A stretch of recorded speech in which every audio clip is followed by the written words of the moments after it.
আসসালামু আলাইকুম ওরহমতুল্লাহি ওবরাকাতুহ। বিসমিল্লাহ আলহামদুলিল্লাহ ওয়াসসালাতু ওয়াসসালামু আলা রাসূলিল্লাহি আম্মা বাদ। সম্মানিত উপস্থিতি, আমরা আলোচনা করছিলাম মাদখাল ইলা উলুমি শরিয়াহ এই কিতাব থেকে।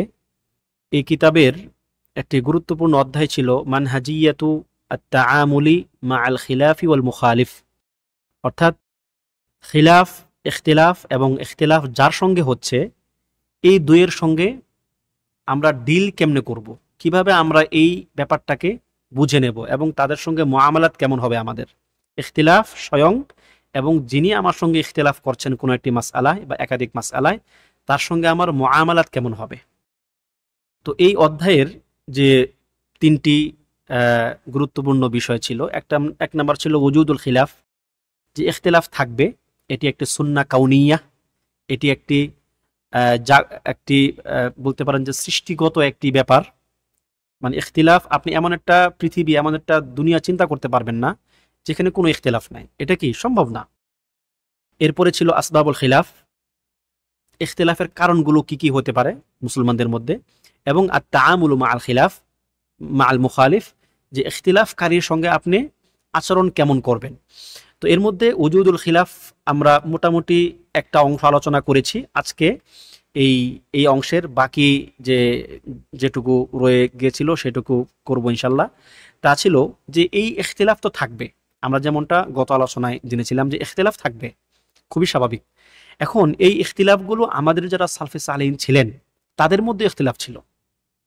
যেমন এখানে দু একটা ঘটনা উল্লেখ করা হয়েছে যে ইবনু আব্বাস রাদিয়াল্লাহু আনহু এবং যায়েদ বিন সাবিত রাদিয়াল্লাহু আনহুমা, এই দুইজনের মধ্যে একটি গুরুত্বপূর্ণ মাসআলা ইখতিলাফ ছিল, তবুও তাদের মধ্যে আচরণগত দিকগুলো কেমন ছিল এটাই এখানে উল্লেখ করা হচ্ছে। যে লাকাদ ইখতালাফা ইবনু আব্বাস মা যায়েদ ইবনে সাবিত রাদিয়াল্লাহু আনহুমা ফি মাসআলাতি মিরাসিল উম্মি মাআল আবি ওয়াজ যাওজি আও ইজ যাওজা, অর্থাৎ ইবনু আব্বাস এবং যায়েদ বিন সাবিত রাদিয়াল্লাহু আনহুমা, এই দুইজন মায়ের মিরাস নিয়ে তারা ইখতিলাফ করেছেন।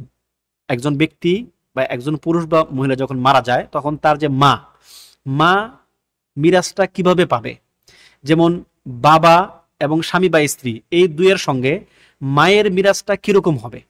যেমন ইবনু আব্বাস রাদিয়াল্লাহু আনহু মনে করতেন বা তিনি বিশ্বাস করতেন, হাইথু কানা ইবনু আব্বাস ইয়ারা আন্না যাওজা আও ইজ-যাওজাতা ইয়াখুযু ফারদাহু কামিলান সুম্মা তাখুযুল উম্মু ফারদাহা কামিলান মিন কামিলিত তারিকা ওয়াল বাকি লিল আবি তাসিবান। অর্থাৎ তিনি মনে করতেন, ইবনে আব্বাস রাদিয়াল্লাহু আনহু মনে করতেন যে স্বামী বা স্ত্রী যখন একজন মারা যায় তখন অপরজন, স্বামী মারা গেলে স্ত্রী অথবা স্ত্রী মারা গেলে স্বামী, তারা টোটাল সম্পত্তির, টোটাল মিরাসের যে অংশটা থাকবে স্বামী বা স্ত্রী সম্পদের, এই সম্পদের টোটালটা থেকে সে তার ভাগটা আগে পরিপূর্ণ নিয়ে নেবে, স্বামী বা স্ত্রী। এরপরে মা টোটাল সম্পদের থেকে তার ভাগ সে নিয়ে নিবে। মার তো 3 ভাগের 1 ভাগ, তাই না? এই 3 ভাগের 1 ভাগ নিবে সে, টোটাল সম্পদের 3 ভাগের 1 ভাগ। স্বামী বা স্ত্রী টোটাল সম্পদের তার 1 ভাগ, হয় সুমুন বা রুবুর। এরপরে মা নিবে টোটাল সম্পদের 3 ভাগের 1 ভাগ।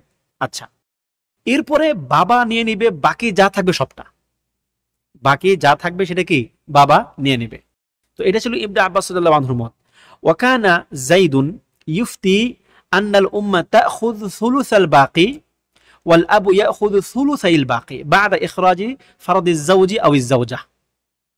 বিপরীতে যায়েদ বিন সাবিত রাদিয়াল্লাহু আনহু মনে করতেন বা তিনি এই মত পোষণ করতেন যে স্বামী এবং স্ত্রী তাদের যে অংশটা আছে সেটা তো তারা নিয়ে নিল, পরিপূর্ণ সম্পদের যে অংশটা তারা পাবে, আপনার 1/8 আপনার 1/8 মানে 8 ভাগের 1 ভাগ অথবা 4 ভাগের 1 ভাগ, যারা মানে আপনার সন্তানের অবস্থা অনুযায়ী তারা তাদের সম্পদটা নিয়ে নিল।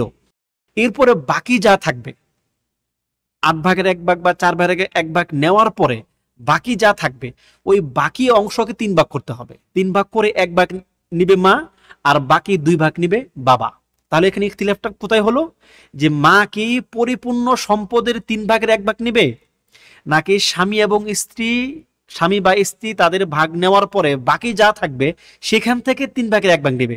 এই হচ্ছে ইখতিলাফের জায়গা। দুইজন এখানে ইখতিলাফ করেছেন।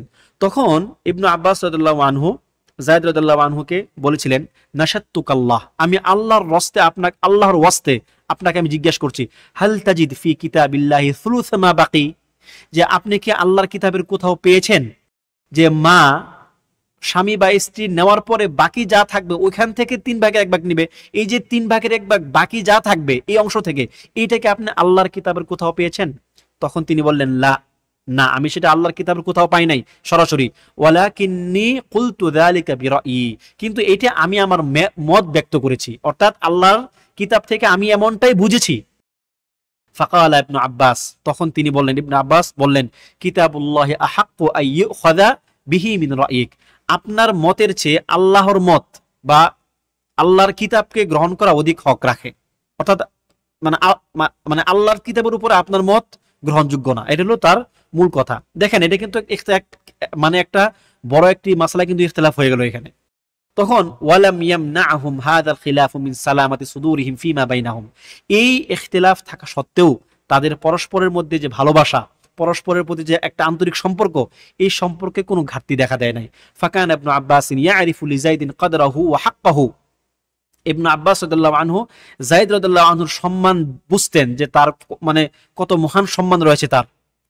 ফাকাদ ওয়ারাদা ফি কুতুবিস সিয়ার, ইতিহাসের গ্রন্থগুলোতে লেখা আছে, আন্না যায়েদ ইবনে সাবিত রাদিয়াল্লাহু আনহু হিনা হাম্মা বিরুকুবি দাব্বাতিহি ওয়াকাফা ইবনে আব্বাস রাদিয়াল্লাহু আনহুমা বাইনা ইয়াদাইহি ওয়া আমসাকা লাহু বিরিকাবিহি ওয়া আখাযা বিজিমামি দাব্বাতিহি।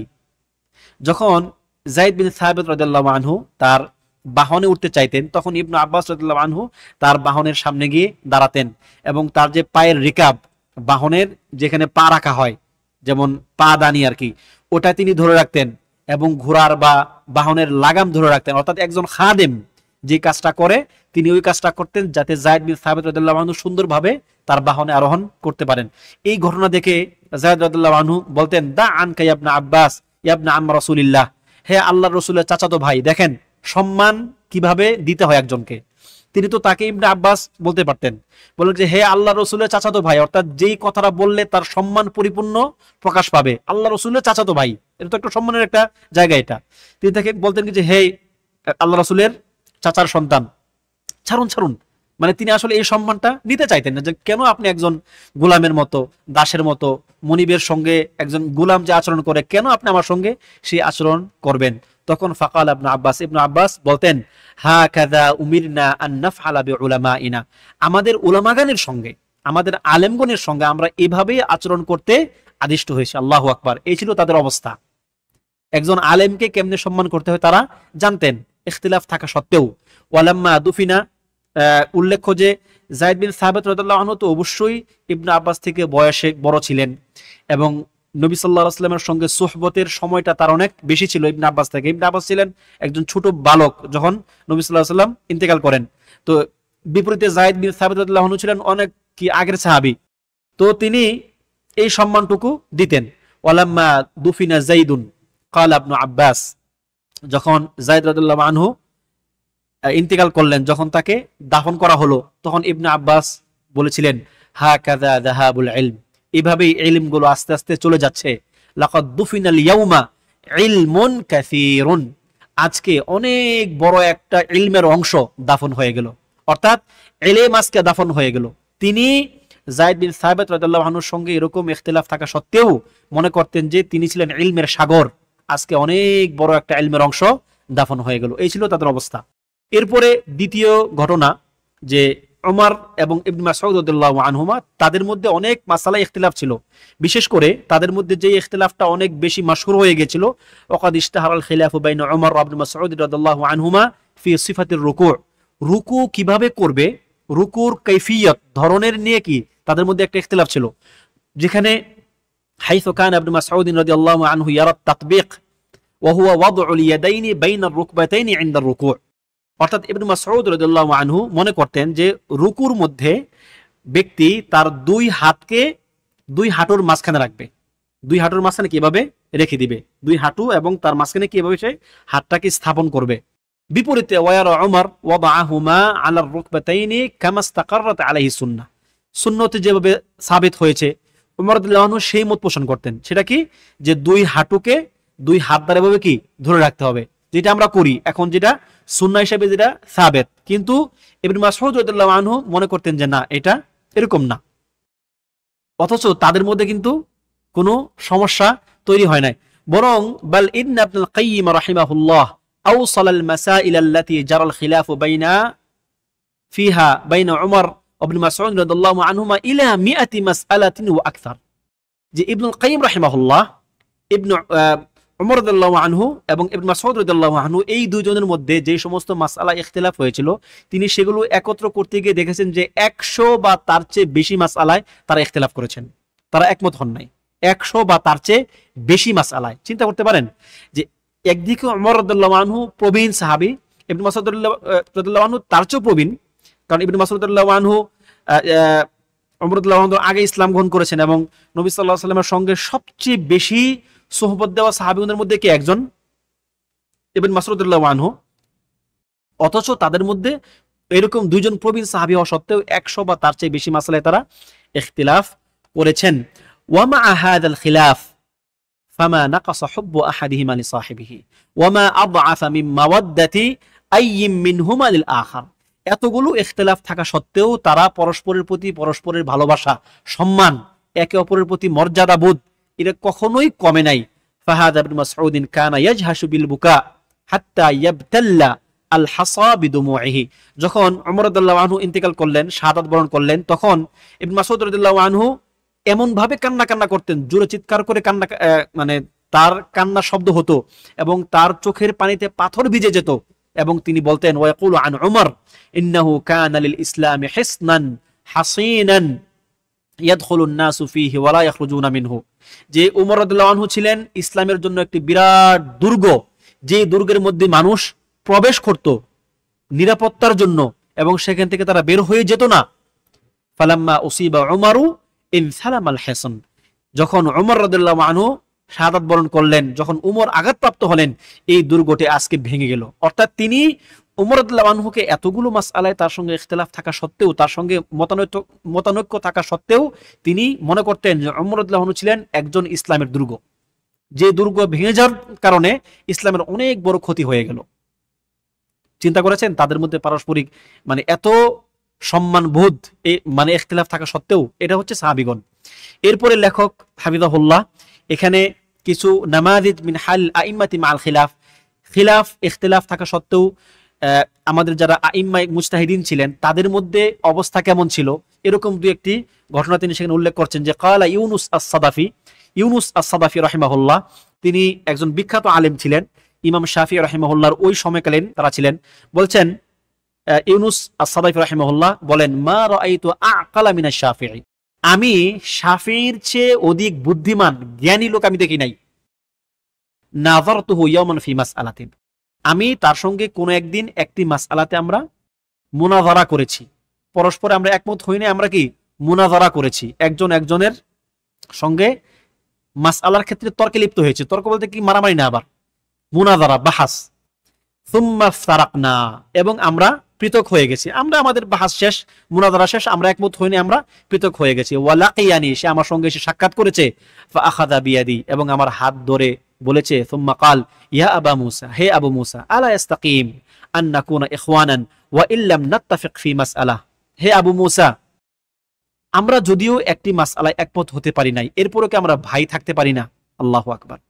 কত তাওয়াদু, কত নম্রতা, একজন মানে আলেমের সঙ্গে মুখালিফ হওয়া সত্ত্বেও কত মানে আন্তরিক ব্যবহার, আন্তরিক আচরণ, এটা আপনি কোথায় পাবেন?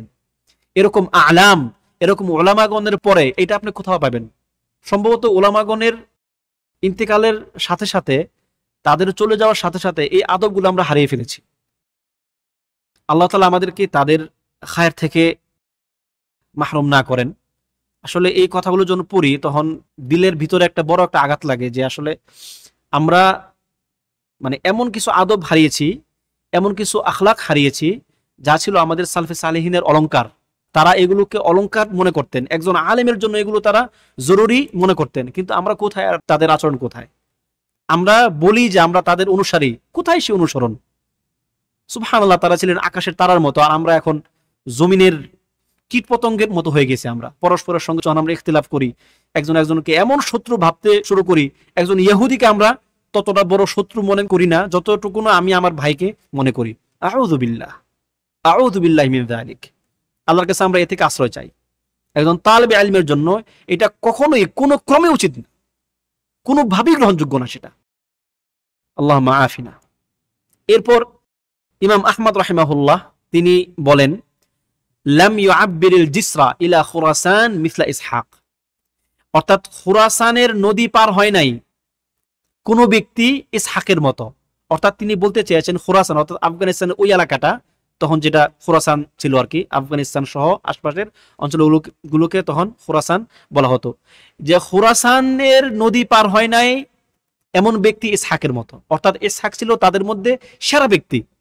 ইসহাক ইবনু রাহাওয়ে, ওনার নামটা দুই ভাবে বলা হয়। এটা কি ইসহাক ইবনু রাহুইয়া এটাও বলা হয়, আবার ইসহাক ইবনু রাহাওয়ে এটাও বলা হয়। ঠিক আছে, দুইটাই সঠিক উচ্চারণ।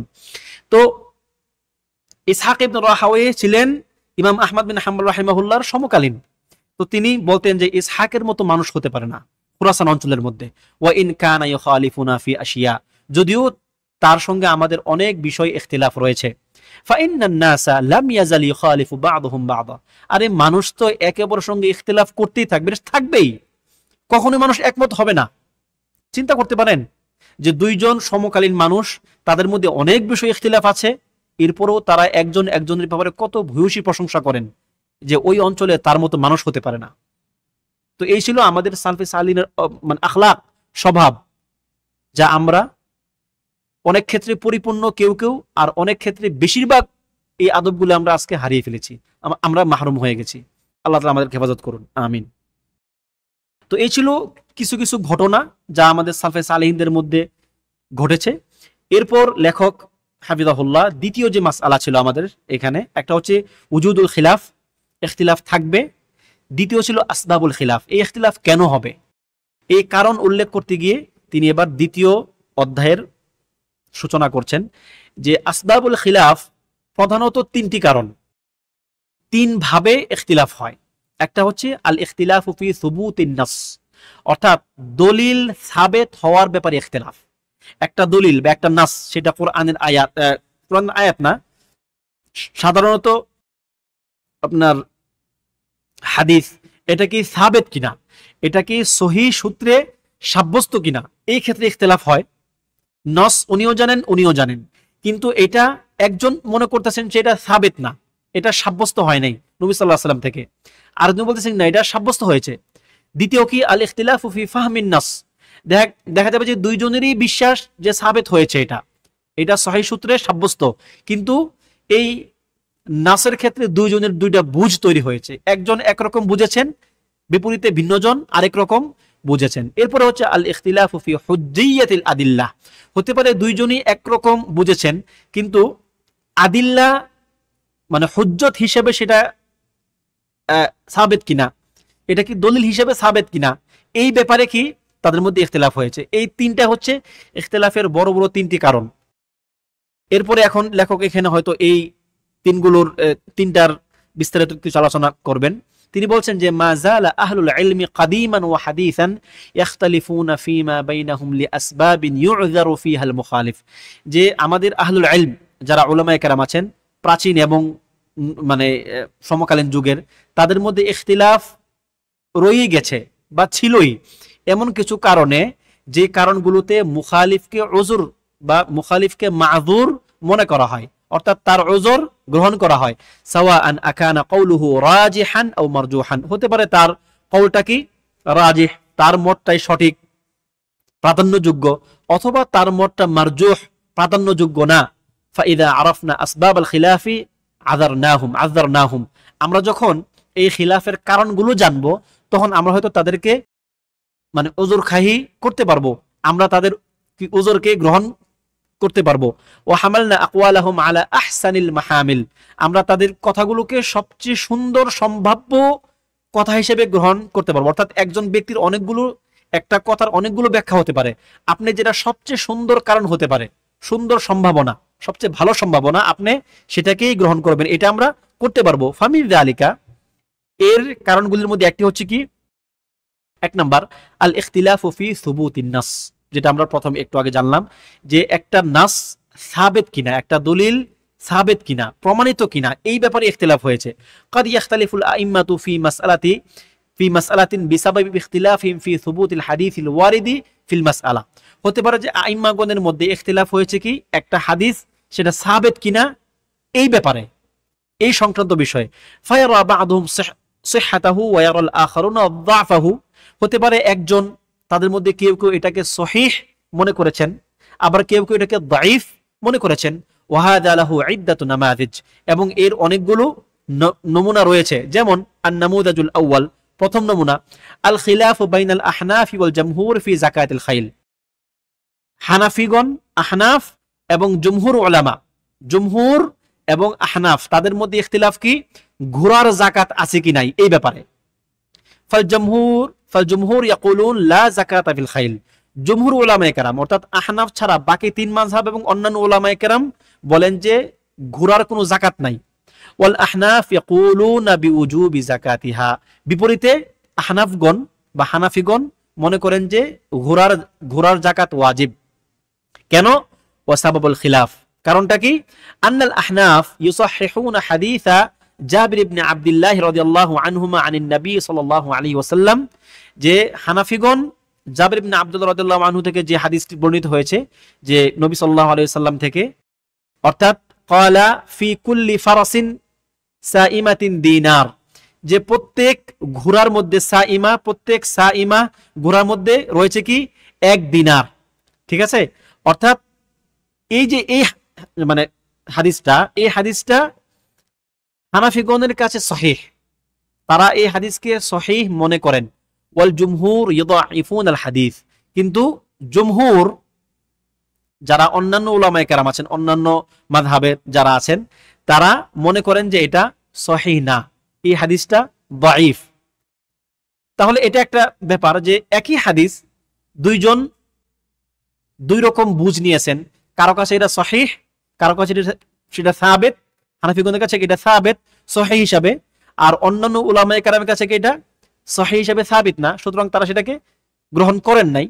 আচ্ছা দেখেন, কিন্তু ওয়াজিব হওয়া না হওয়ার একটা মাসআলা, ঘোড়া যাকাত হবে কি হবে না, কেউ বলছেন ওয়াজিব আর কেউ বলছেন কি না ওরা ওয়াজিব না, বরং যাকাত নাই এটার। এরপরে দ্বিতীয় মাসআলা, দ্বিতীয় নমুনা, মাসআলাতুল ইকতিহালি ফি নাহারি রমাদান, অর্থাৎ রমাদানের দিনে রোজা রাখা অবস্থায় সুরমা দেওয়া যাবে কিনা, আমরা যে চোখে সুরমা দেই এটা দেওয়া যাবে কিনা। ফায়ারা শাফিঈয়াতু জাওয়াজ আল ইকতিহালি ফি নাহারি রমাদান ওয়ারান হানাবিলাতু আদামুল জাওয়াজ, অর্থাৎ শাফিঈগণ মনে করেন রমজানের দিনের বেলা সুরমা দেওয়া জায়েজ। বিপরীতে হাম্বালি বা হানাবিলা তারা মনে করেন যে না, দিনের বেলা সুরমা দেওয়া জায়েজ নাই। কারণটা কি? কেননা আন্নাল হানাবিলাতা ইউসাহহিহুনাল হাদিস আল ওয়ারিদা ফি যালিক, এই ক্ষেত্রে বর্ণিত হাদিসকে হানাবিলাগণ সহিহ মনে করেন। সেটা কি?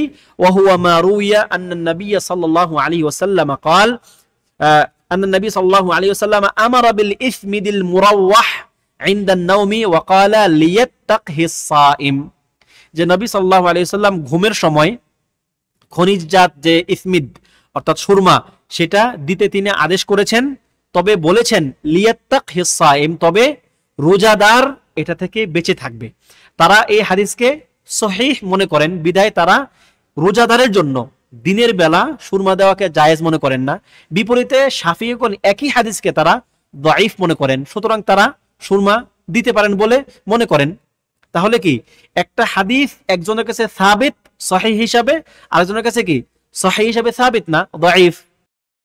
আচ্ছা, এরপরে আল ইখতিলাফু ফি ফাহমিন নাস, তো এটা একটা তো গেল যে সাবিত কি সাবিত না একটা দলিল, আবার হতে পারে যে সাবিত, দুজনের কাছেই সাবিত কিন্তু দলিল বোঝার ক্ষেত্রে পার্থক্য। যেমন ওয়াযালিকা আন্নাল উকুলা মুতাফাওয়িতাতুন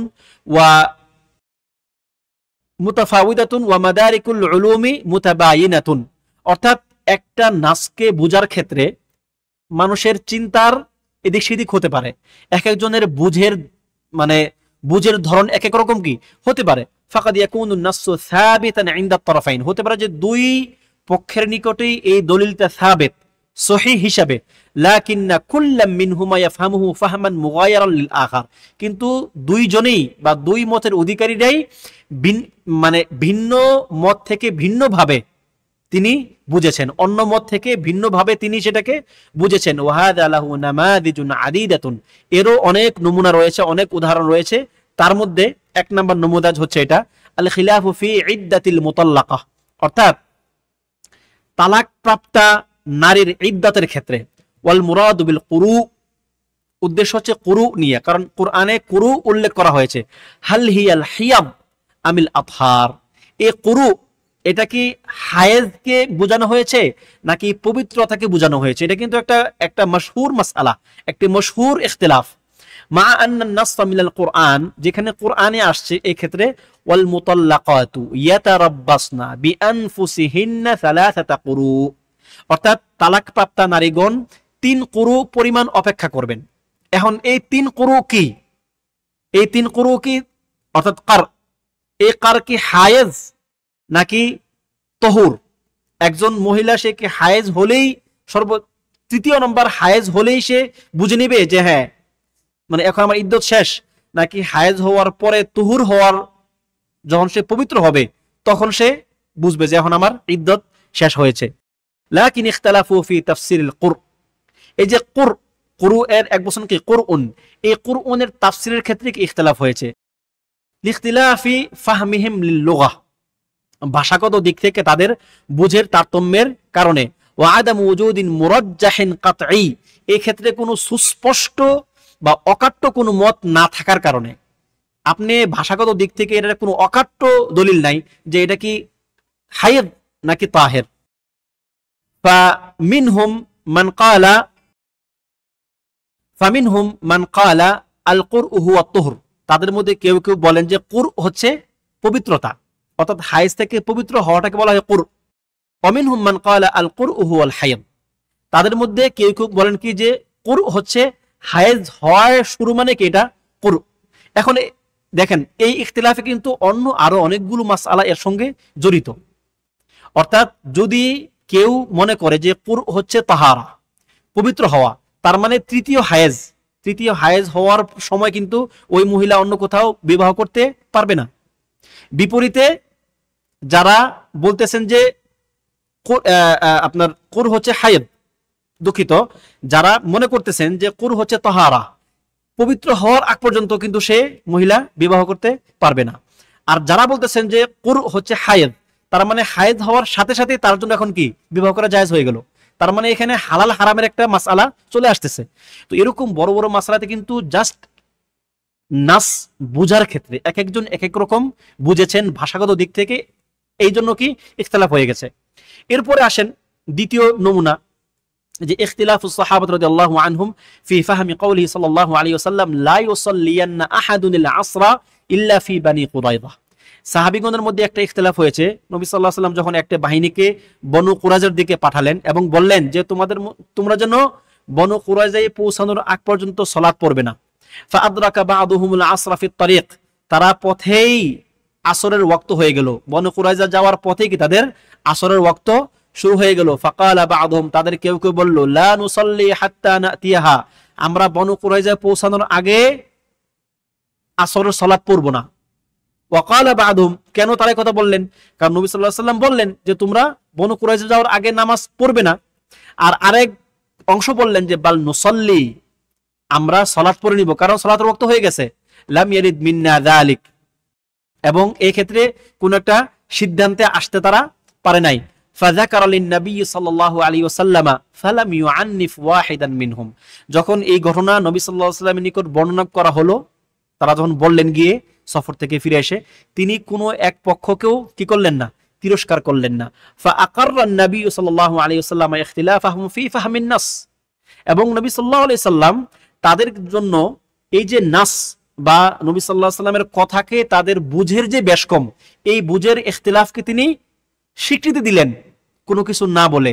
ওয়ালাম ইউআন্নিফহুম, তাদের কারো প্রতি তিনি কোনো মানে কঠোরতা আরোপ করেন নাই যে তুমি কেন এটা করলে বা তুমি কেন এটা করলে না। দেখেন এটা কিন্তু একটা গুরুত্বপূর্ণ, এই হাদিসটা হচ্ছে ইখতিলাফের ক্ষেত্রে আপনাকে একটা সুন্দর দিক নির্দেশনা দিবে। নবী সাল্লাল্লাহু আলাইহি ওয়াসাল্লাম কিন্তু এখানে বলতে পারতেন যে না ঠিক আছে আমি বলেছিলাম যে তোমরা ওইখানে গিয়ে সালাত পড়বে, কিন্তু যেহেতু সালাতের ওয়াক্ত হয়ে গিয়েছিল তোমরা মাঝখানে সালাত পড়ে নিলেই ভালো করতে। তিনি এটুকু বলেন নাই, তিনি একজনকেও তারজিহ করেন নাই যে তোমরা দুইজনের সঠিক কিন্তু তারটা বেশি সঠিক, এই কথাটাও তিনি বলেন নাই, তারজিহ করেন নাই। অথচ কিন্তু এখানে একটা মানে আসরের সলাৎ, ফরজ সলাৎ, এক অংশ মনে করতেছে কি না এটা আমি পড়বই না ওইখানে পৌঁছার আগ পর্যন্ত, আরেকজন কি ভাবতেছে যে না যেহেতু নবী সাল্লাল্লাহু আলাইহি ওয়াসাল্লামের উদ্দেশ্য ছিল তোমরা ওইখানে যেন তাড়াতাড়ি পৌঁছাও, এরপর নবী সাল্লাল্লাহু আলাইহি ওয়াসাল্লাম কোনো একটা অংশকে বা কোনো একটা পক্ষকে তিনি সহিহ আর আরেকটা অংশকে ভুল বলেন নাই, ভুল তো বলেন নাই বরং কোনো একটাকে তিনি তারজিহ করেন নাই। তো এই ছিল মানে একটা নাস বোঝার ক্ষেত্রে বেশ কম হওয়ার দ্বিতীয় নমুনা। এবং তৃতীয়ত ইখতিলাফ ফি হুজ্জিয়াতিল আদিল্লাহ, অর্থাৎ আপনি দলিল গ্রহণ করবেন কোনটাকে, দলিল হিসাবে কোনটা গ্রহণযোগ্য, এই ক্ষেত্রে একটা ইখতিলাফ হতে পারে। আমরা আগেরটা জানলাম কি যে নাস সাবেত, কিন্তু বুঝের বেশ কম। প্রথমটা ছিল নাস সাবেত কিনা, দ্বিতীয়টা হচ্ছে নাস সাবেত হওয়ার পরে কোনটা থেকে কোনটা মানে মানে সেটা কে কোনভাবে নিচ্ছে, আর তৃতীয় হচ্ছে এই নাস দলিল হিসাবে সাবেত কিনা, দলিল হিসাবে গ্রহণযোগ্য কিনা। যেমন মিসাল আল কিয়াস, যুক্তি, কিয়াস কিন্তু একটা অনেক বড় একটা তর্কের জায়গা। বিশেষ করে বাংলাদেশে দেখবেন যে কিয়াসকে দলিল হিসেবে গ্রহণ করা যাবে কিনা এটা নিয়ে কিন্তু অনেক বড় একটা ইখতিলাফ আছে। এরপরে কওলুস সাহাবী, সাহাবীর কথা সেটা কি দলিল কিনা, ওয়া আমলু আহলিল মাদিনা, মদিনাবাসীর আমল সেটা কি দলিল কিনা, হাল ইহতাজ্জু বিহা আউলা। এই যে তিনটা উল্লেখ করলাম, কিয়াস, কওলুস সাহাবী এবং মদিনাবাসীর আমল, এই তিনটা কি দলিল হিসেবে সাবিত কিনা এটা নিয়ে কিন্তু একটা ইখতিলাফ আছে। কেউ কেউ মনে করেন তিনটাই দলিল, কেউ কেউ মনে করেন তিনটার একটা দলিল না, কেউ কেউ কোনো একটাকে দলিল মনে করেন আরেকটাকে দলিল মনে করেন না। ফাহাদিল আদিল্লাতু মাহাল্লু খিলাফিন বাইনা আহলিল ইলম, এইগুলা হচ্ছে উলামায়ে কেরামের মধ্যে ইখতিলাফের জায়গা যে এইগুলোকে দলিল হিসেবে সাবিত করা যাবে কি যাবে না। ঠিক আছে, যেমন কিয়াস, যুক্তি, আল খিলাফু বাইনা ইবনু হাজাম ওয়াল আইম্মাতুল আরবাআতি ফি মাসাইল আদিদা, অর্থাৎ ইবনু হাজাম যাকে বলা হয় যে মানে তিনি হচ্ছেন চার মাযহাবের বাহিরে গিয়ে তিনি অনেক চিন্তা করতেন, তার অনেক মানে ইখতিলাফ আছে চার মাযহাবের সঙ্গেই। তো এই আইম্মাতুল আরবাআ এবং ইবনে হাজামের মধ্যে অনেক বড় বড় অনেক মাসআলায় তাদের মধ্যে কি ইখতিলাফ আছে। হাইসু লা ইয়ারা ইবনু হাজাম আন্নাল কিয়াস হুজ্জাহ, ইবনু হাজাম কিয়াসকে দলিল মনে করেন না। ইবনু হাজাম এবং হচ্ছে দাউদ আয-যাহিরি, এই মানহাজের যারা আছে আর কি যাহিরিরা, তারা কিন্তু কিয়াসকে দলিল হিসাবে গ্রহণ করেন না। বাইনামা ইয়ারাল আইম্মাতুল আরবাআতুল হুজ্জিয়াতাহু, বিপরীতে চার ইমাম বা চার মাযহাব এর দলিল হিসেবে তারা এটাকে গ্রহণ করেন। ওয়া মিন যালিকাল খিলাফ বাইনাহুম ফির রিবাউইয়াত, এবং তার এই কিয়াসকে দলিল হিসেবে গ্রহণ করা না করার ক্ষেত্রে কি সুদের মাসআলায় তারা কিন্তু ইখতিলাফ করেছেন। হাইসু ইয়ারা ইবনু হাজাম আন্নার রিবা লা ইয়াজরি ইল্লা ফিল আসনাফিল মানসুসি আলাইহা ফি হাদিস, যে ইবনু হাজাম মনে করতেন যে হাদিসে সুদের বর্ণনার হাদিসে সুনির্দিষ্ট যে কয়েকটা প্রকার উল্লেখ করা হয়েছে ওই প্রকার ছাড়া অন্য কোনো ক্ষেত্রে সুদ কার্যকর হবে না, অন্য কোনো ক্ষেত্রে কি সুদ হবে না। ঠিক আছে, যেমন আয-যাহাবু বিয-যাহাবি রিবান ইল্লা হা ওয়া হা, অর্থাৎ স্বর্ণ হাতে হাতে না দিয়ে যদি কম বেশি করা হয় তাহলে কি সুদ হবে। যাহাব বিয-যাহাব, আপনি রূপা দিয়ে স্বর্ণ দিয়ে স্বর্ণ বেশি নিতে পারবেন না। ঠিক আছে, এবং ওয়াল বুররু বিল বুররি, বুর মানে জব, এটা আপনি তাৎক্ষণিক হাতে হাতে না দিয়ে কম বেশি করতে পারবেন না। ওয়াত তামরু বিত তামর, খেজুর হাতে হাতে না দিয়ে তাৎক্ষণিক, ধরুন যে আপনি এক প্রকার খেজুর দিলেন, সে আরেক প্রকার খেজুর দিল, বেশি কম বেশি আপনি রেপ করতে পারবেন যদি হাতে হাতে হয়, তাৎক্ষণিক হয়, যদি আগে পরে হয় করতে পারবেন না, সুদ। ও শাইরু বিশ শাইর, এই যে শাইর এটাকে বলা হয় সম্ভবত বাংলা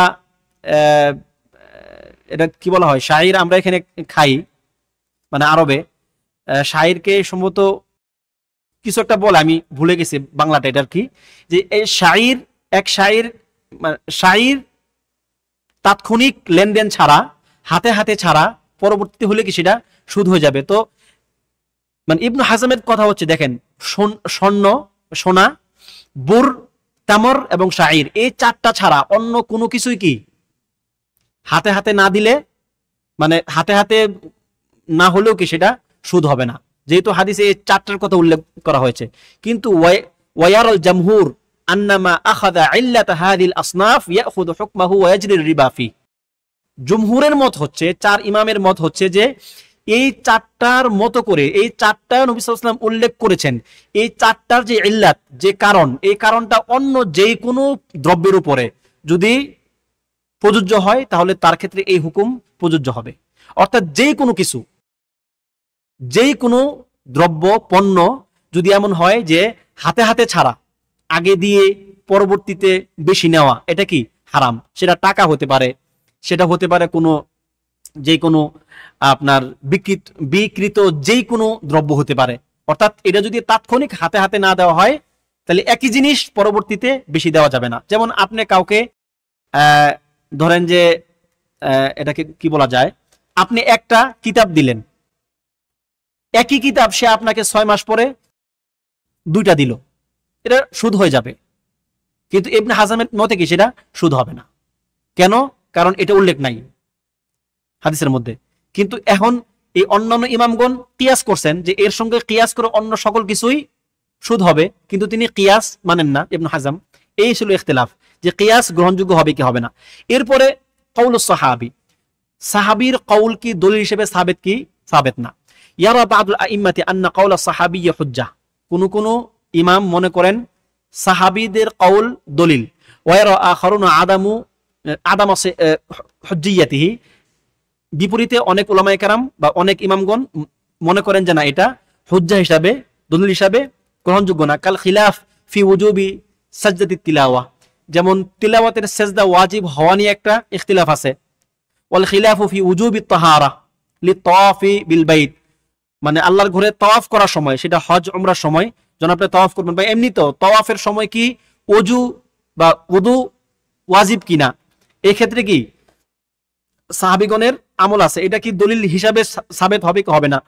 ফাকাদ ওয়ারাদা ফি আল মাসআলাতাইনি ইদ্দাতু আথারিন আনিস সাহাবাতি মুতাবায়িনাতুন ফিমা বাইনাহুমা, সাহাবীগণের মধ্যেও কি এই দুই মাসআলায় একাধিক আসার বা দলিল বর্ণিত হয়েছে, তাদের কর্ম বা তাদের আমল বর্ণিত হয়েছে। ওয়ালিদা قد وقع الخلاف بين أهل العلم في ذلك بناء على خلافهم في قول الصحابي هل هو حجة أم لا। এখন এই সাহাবীগণের কথা, এক সাহাবী আরেক সাহাবীর বিপরীত যে আমলটা করলেন, কোন এক সাহাবীর মানে কাজ বা তার আমল কি দলিল হিসেবে সাবিত হবে কি হবে না, এই ক্ষেত্রে উম্মতের মধ্যে একটা ইখতিলাফ তৈরি হয়ে গেছে।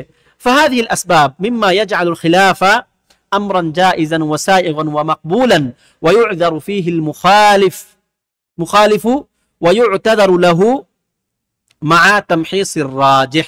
অর্থাৎ এরকম বেশ কিছু কারণে কি হয়, উম্মতের মধ্যে ইখতিলাফকে একটা জায়েজ একটা ব্যাপার হিসেবে গ্রহণ করা হয়, এবং যার সঙ্গে ইখতিলাফ হবে তাকে উযর দিতে হবে, তার উযরকে গ্রহণ করতে হবে।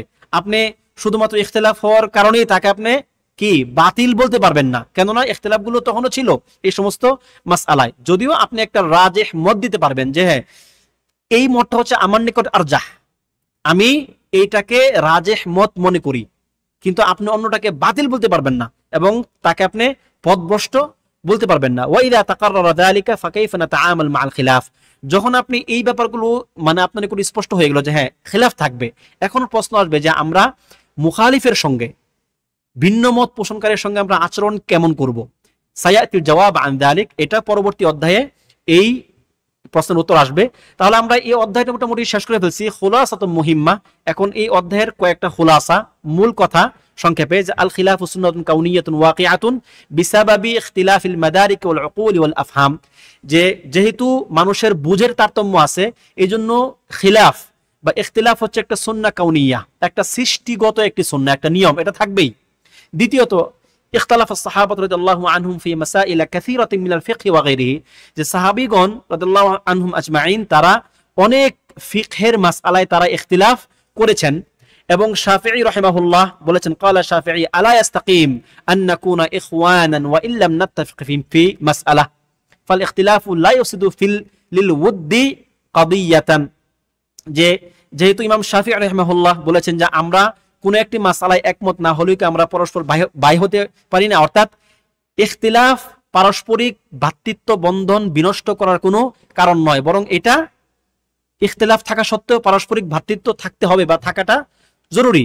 এরপরে হচ্ছে লিল খিলাফি আসবাবুন তুজিবুত তাআযুর ওয়াত তাগাফুর ওয়া তারফাউল মালাম, অর্থাৎ আসবাব মানে ইখতিলাফের অনেকগুলো কারণ থাকতে পারে যে কারণগুলো গ্রহণযোগ্য, এবং এই কারণগুলোর কারণে যেহেতু কারণ থাকবে ইখতিলাফের, এই জন্য ইখতিলাফের ক্ষেত্রে কি তাআযুর মানে আপনার ওজর গ্রহণ করা এবং পারস্পরের ক্ষেত্রে একটু নমনীয় হওয়া, কাউকে তিরস্কার না করা খুব কঠিন ভাবে, ঠিক আছে। এরপরে কি আল ইখতিলাফু ফি সুবুতিন নাসি ওয়া দালালাতিহি ওয়া হুজ্জিয়াতিল আদিল্লাতি মিন আবরাজি আসবাবিল খিলাফ, অর্থাৎ খিলাফ হওয়ার অন্যতম বড় কারণ হচ্ছে একটা হচ্ছে নাস সাবেত কিনা, তারপর সাবেত হলেও সেটা দলিল হিসেবে গ্রহণযোগ্য কিনা, বা কোনটা দলিল হিসেবে গ্রহণযোগ্য কোনটা না, এই ক্ষেত্রে কি ইখতিলাফ থাকতে পারে, এবং এগুলো হচ্ছে ইখতিলাফের বড় কারণগুলোর মধ্যে অন্যতম। তো এই ছিল আমাদের আজকের দার্স। পরবর্তী দার্সে আমরা আলোচনা করব ইনশাআল্লাহ যে কিভাবে মানহাজিয়াত তাআমুল মাআল মুখালিফ, আমরা মুখালিফের সঙ্গে কেমন আচরণ করব, তাকে কেমনে ডিল করব, এটা নিয়ে আমরা আলোচনা করব ইনশাআল্লাহ। আল্লাহ তাআলা আমাদেরকে সেই পর্যন্ত ঈমান আমলের সঙ্গে নিরাপত্তার সঙ্গে রাখুন। আমিন। ওয়া সাল্লাল্লাহু ওয়া সাল্লাম আলা নাবিয়িনা মুহাম্মদ ওয়া আলা আলিহি ওয়া সাহবিহি আজমাইন। আসসালামু আলাইকুম ওয়া রাহমাতুল্লাহি ওয়া বারাকাতুহু।